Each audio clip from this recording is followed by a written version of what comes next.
അതങ്ങനെ ആ ദുരന്തത്തിൻ്റെ രക്ഷാപ്രവർത്തനത്തിൻ്റെ ഭാഗമായ ഓരോ മനുഷ്യർക്കും, മാധ്യമ പ്രവർത്തകർക്കായാലും ഉദ്യോഗസ്ഥർക്കായാലും ജനപ്രതിനിധികൾക്കായാലും രാഷ്ട്രീയക്കാർക്കായാലും ഒക്കെ അത് ജീവിതത്തിലൊരു മറക്കാൻ പറ്റാത്ത പാഠമായിരിക്കുമെന്ന കാര്യത്തിൽ ഉറപ്പാണ്. ഒരു രാത്രി കൊണ്ട് എങ്ങനെയാണ് ഒരു നാടും ആ നാട്ടിലെ മുഴുവൻ മനുഷ്യരും ഇല്ലാതായി പോകുന്നതെന്നൊക്കെ ഉള്ളത് ഒരുപക്ഷെ പേടിയോടെ മാത്രമേ നമുക്ക് ഓർക്കാൻ കഴിയുള്ളൂ. ഈ പുനരധിവാസത്തിലേക്ക് വന്നാൽ ഇപ്പോഴും വെല്ലുവിളിയായി നിൽക്കുന്ന കാര്യങ്ങൾ എന്തൊക്കെയാണ് അവിടെ അനുമോദ്? വീട് വെച്ച് കൊടുക്കുമെന്ന് പറഞ്ഞിരുന്നു, 400-ലേറെ വീടുകൾ വെക്കുമെന്നാണ് പറഞ്ഞത്. പക്ഷേ നമ്മൾ ഒരു വർഷത്തിനപ്പുറം അങ്ങോട്ട് ചെല്ലുമ്പോൾ അങ്ങനെ ഒരു വീട് പോലും ആയിട്ടില്ല. വാടക മുടങ്ങുന്നു എന്ന് അവർക്ക് പരാതിയുണ്ട്. അങ്ങനെ നിരവധി പരാതികൾക്കും പരാധീനതകൾക്കും ഇടയിലാണ് ഇപ്പോഴും അവർ ജീവിക്കുന്നത് എന്നതുകൂടി ഓർക്കേണ്ടതുണ്ട്. അത്തരം സർക്കാരിൻ്റെ വാഗ്ദാനങ്ങൾ അതൊക്കെ എവിടം വരെ എത്തിയിട്ടുണ്ട്?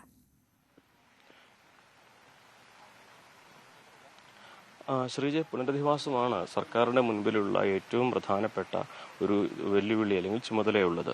ഇവിടെ കാലതാമസം വന്നത് ആദ്യഘട്ടത്തിൽ ഈ ഒരു സ്ഥലം കണ്ടെത്തുക എന്നുള്ളതാണ്. സ്ഥലം കണ്ടെത്തി അത് ഏറ്റെടുക്കുന്നതിനെക്കുറിച്ച് ചില നിയമ പ്രശ്നങ്ങൾ വന്നു, നിയമക്കുരുക്കുകൾ വന്നു.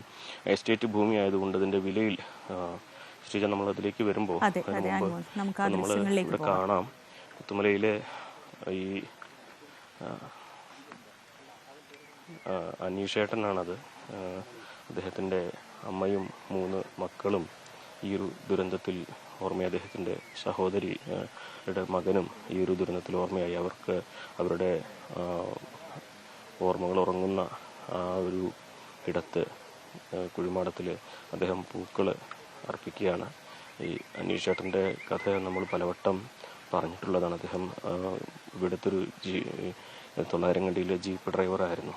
അദ്ദേഹത്തിൻ്റെ 3 ആൺമക്കളായിരുന്നു. നമ്മളവരെ കുറിച്ചുള്ള വാർത്തയൊക്കെ ചെയ്തിട്ടുണ്ട് പലപ്പോഴും. ആ 3 ആൺമക്കളും അതുപോലെ അമ്മയും അദ്ദേഹത്തിൻ്റെ സഹോദരി പുത്രനും ഈ ഒരു ദുരന്തത്തിൽ ഓർമ്മയായ ഒരു കഥയാണ്. അല്ലെങ്കിൽ ആ ഒരു ഇതാണ് അദ്ദേഹത്തിൻ്റെ ജീവിതത്തിലുണ്ടായത്. അവരൊക്കെ അപകടത്തിൽ പരിക്കേറ്റ് കുറേ കാലം ചികിത്സയിലായിരുന്നു. ഇപ്പോഴും അവർ ചികിത്സയിൽ തന്നെയാണ് ഉള്ളത്. അവർക്കും ഈ സ്വന്തമായിട്ട് ഇനിയൊന്നുമില്ല. ഇവർക്കെല്ലാം തന്നെ സർക്കാരിൻ്റെ ഭാഗത്തു നിന്നും സഹായം ലഭിച്ചിട്ടുണ്ട്. അദ്ദേഹത്തിൻ്റെ മക്കളുടെ കുഴിമാടത്തിലാണ് അദ്ദേഹം ഇപ്പോൾ ഈ ഒരു പൂക്കൾ അർപ്പിച്ചുകൊണ്ടിരിക്കുന്നത്. അവിടെ അദ്ദേഹത്തിൻ്റെ ഭാര്യ സൈന ചേച്ചിയുണ്ട്. ചേച്ചിയും ബന്ധുക്കളും ഒക്കെയാണ് കൂടെയുള്ളത്. ഇന്നലെയും അവരോട് സംസാരിച്ചതാണ്. നമ്മൾ മക്കളുടെ ഓർമ്മകൾക്ക് മുമ്പിൽ ഇങ്ങനെ പൂക്കളർപ്പിക്കുക എന്നുള്ളത് ഏതച്ഛനെ സംബന്ധിച്ചും ഹൃദയഭേദകമായൊരു കാര്യമാണ്. കാരണം നമ്മൾ ജീവനോടെ ഇരിക്കുമ്പോൾ മക്കളില്ലാതാവെന്ന് പറഞ്ഞാൽ ആർക്കും അത് ആ ഒരു ദുരന്തം മറികടക്കാൻ എളുപ്പമായിരിക്കില്ല. പക്ഷേ ഇതിൻ്റെ യാഥാർത്ഥ്യങ്ങൾ അത് അംഗീകരിച്ചല്ലേ പറ്റൂ. അപ്പോൾ അവർ ആ പുഷ്പാർച്ചനയും അവരുടെ മക്കളുടെ ഓർമ്മകൾക്ക് മുമ്പിൽ ഈ ദിവസം എല്ലാ ദിവസവും ഓരോ നിമിഷവും കടന്നു പോകുന്നത് മക്കളുടെ ഓർമ്മയിലാണ് അവരുടെ ജീവിതം. പക്ഷെ ഇന്നത്തെ ഒരു ദിവസം അതിനല്പം തീവ്രത കൂടും. ഈ ദിവസമാണ് അവരെല്ലാം ഇല്ലാതെയായത്. അതുകൊണ്ട് തന്നെ എങ്ങനെ അവരിതിനെല്ലാം അതിജീവിക്കുന്നു എന്ന ചോദ്യത്തിന് എനിക്ക് ഉത്തരം പറയാനാകില്ല.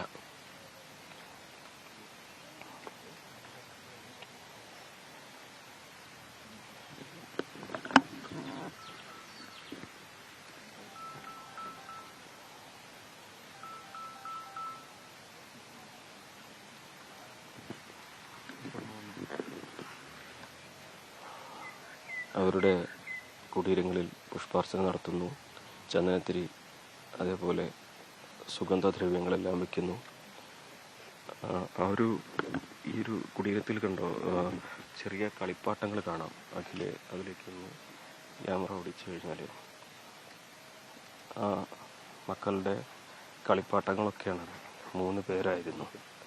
അവരുടെ 3 പേരുടെയും കളിപ്പാട്ടമൊക്കെയാണ് അവിടെ വെച്ചിട്ടുണ്ട്. അതിനൊപ്പമുള്ള ചോക്ലേറ്റുകൾ, അവർക്ക് പ്രിയപ്പെട്ടതൊക്കെ, അതെല്ലാം തന്നെ അവിടെ ഓർമ്മകളുടെ ഒരു വലിയ ഉരുൾപൊട്ടലാണ് ഇവിടെ എത്തിച്ചേർന്നവർക്കൊക്കെ ഉണ്ടാക്കുന്നത്. ഒരിക്കൽ പോലും ഇവിടെ വരാത്തവർ പോലും ഇതെല്ലാം കണ്ട് മിഴി നിറയുന്നുണ്ട്, ആദ്യമായിട്ട് കാണുമ്പോൾ പോലും. കാരണം എല്ലാവർക്കും ഈ കുട്ടികളെന്നത് വളരെ പ്രിയപ്പെട്ടതാണല്ലോ. ചെറിയ കുട്ടികളുടെ കല്ലറകൾക്ക് മുമ്പിൽ എത്തുമ്പോൾ ആരുടെയും മിഴി നിറയും, തൊണ്ടയിടറും. കാരണം അത്രമാത്രം ഹൃദയവേദകമാണ് പല കാഴ്ചകളും അവരുടെ ഓർമ്മകളൊക്കെ.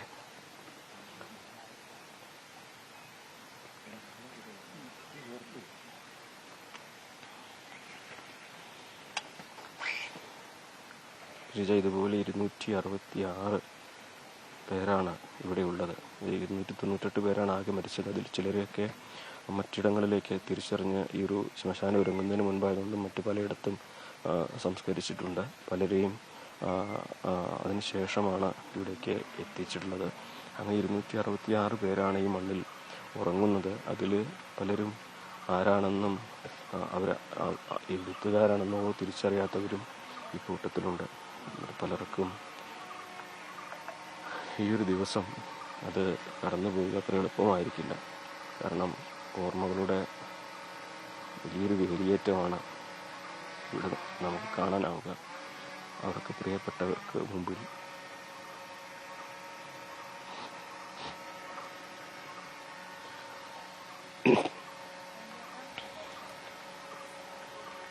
ഈ ചോക്ലേറ്റുകളും പൂക്കളും കർപ്പിച്ച്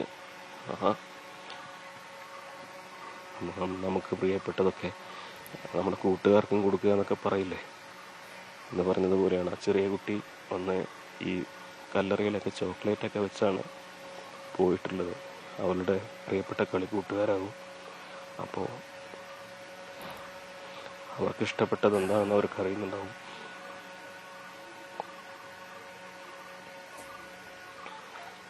തൊണ്ടയിടറുന്നുണ്ട് പലപ്പോഴും. അനുമോദ് ഇത്രയും വികാരനിർഭരമാണ്. ക്ഷമിക്കണം പ്രേക്ഷകർ, ക്ഷമിക്കണം. കുഞ്ഞുമക്കളുടെ കല്ലറകൾ കാണുക എന്ന് പറയുന്നത് അത്യന്തം ദുഃഖകരമായൊരു കാര്യമാണ്. അതും ഒരു അച്ഛനും അമ്മയ്ക്കും 3 കുട്ടികളെ, നിവേദും, ധ്യാനും, ഈശാനും. അവരുടെ വാർത്ത ഒരുപാട് തവണ വായിച്ചിട്ടുണ്ട്, അവരെക്കുറിച്ച് ഒരുപാട് തവണ വായിച്ചിട്ടുണ്ട്. ആ അച്ഛനും അമ്മയും ഇന്നത്തെ ദിവസം അവിടെ വന്ന് ഈ പുഷ്പങ്ങളും അവർക്കിഷ്ടപ്പെട്ട വസ്തുക്കളുമൊക്കെ വെക്കുന്നത് കാണുമ്പോൾ മനസാക്ഷിയുള്ള ആർക്കും അത് കണ്ടു നിൽക്കാൻ ബുദ്ധിമുട്ടാണ്. അനുമോദനെ സംബന്ധിച്ച് എനിക്കറിയാം, അന്ന് ആ സമയം മുഴുവൻ അവിടെ ഉണ്ടായിരുന്നാണ്. ഇതുപോലെ എത്ര കഥകൾ അനുമോദ് നേരിട്ട് കണ്ടതാണെന്ന് എനിക്കറിയാവുന്നതാണ്. ആ ദൃശ്യങ്ങൾ കണ്ണു നിറയാതെ, തൊണ്ടയിടറാതെ കാണാനോ പറയാനോ കഴിയില്ല എന്നതാണ് അത്യന്തം ദുഃഖകരം. അച്ഛനും അമ്മയും നമ്മളിതൊക്കെ കാണുന്നവരാണ്, അനുഭവിക്കുന്ന അവരുടെ ജീവിതം എത്രത്തോളം പ്രയാസമുള്ളതാണ് എന്ന് ഊഹിക്കാവുന്നതേ ഉള്ളൂ. 3 ആൺമക്കളെ നഷ്ടപ്പെട്ട ഒരു അച്ഛനും അമ്മയും, മക്കളെ മാത്രമല്ല അനീഷിനെ നഷ്ടപ്പെട്ടത്, അനീഷിൻ്റെ പ്രിയപ്പെട്ടവരെ ഒരുപാട് പേരെ നഷ്ടപ്പെട്ടു.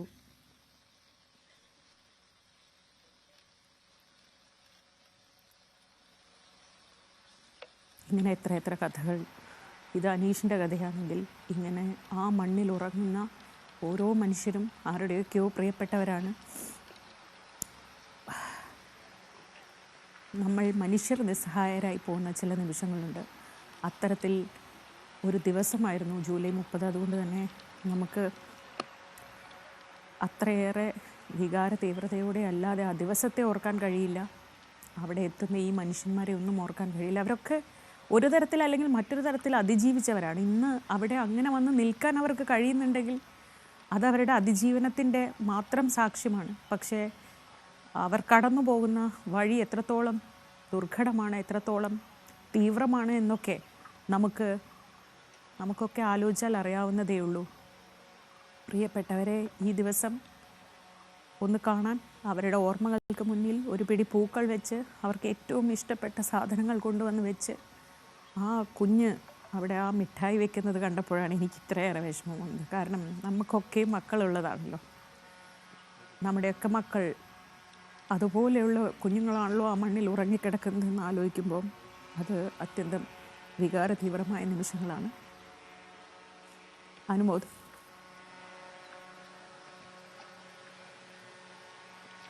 ശ്രീജ, സത്യത്തിൽ നമ്മൾക്കിവിടെ എന്ത് പറഞ്ഞാലും അതൊന്നും ഈ ഒരു ഇവിടുത്തെ കാഴ്ചകളെയോ ഇവിടുത്തെ കാഴ്ചകളുടെ ആഴങ്ങളെയോ മുഴുവനായിട്ട് എത്തിക്കാൻ കഴിയുന്നതല്ല. കാരണം ഈ നിൽക്കുന്ന എല്ലാവരുടെ മനസ്സിലും ആ ഉരുൾ പൊട്ടി നിൽക്കുന്ന ഒരു സാഹചര്യമാണ്. നമുക്കൊരാളോടൊന്നും ചോദിക്കാനാവില്ല, അങ്ങനെ ചോദിക്കുന്നതും ശരിയല്ല. കാരണം ഇവരൊക്കെ ഈ നേരത്തെ കരയാതെ പിടിച്ചു നിൽക്കുന്നത് എങ്ങനെയെന്ന ചോദ്യം